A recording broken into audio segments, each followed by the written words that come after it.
復活節嚟緊，但真正聰明嘅電商睇緊嘅係復活節、母親節連續雙旺季。點解呢段時間特別好做？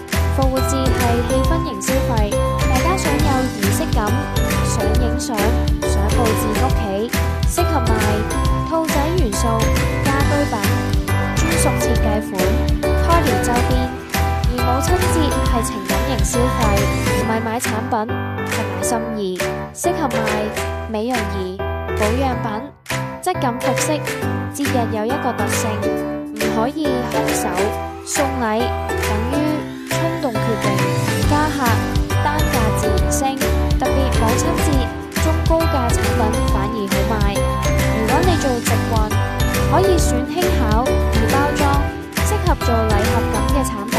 節日最大武器係時間限制，最後送貨日會令猶豫型客人即刻下單，呢種自然催單效應平時係好難製造。復活節測市場熱度，母親節放大利潤，識得揀對產品類型，旺季就唔係運氣，係策略。如果你而家仲唔清楚應該點規劃，揀咩產品，點鋪排節奏，Online Rich 平台有大量實戰資源俾你。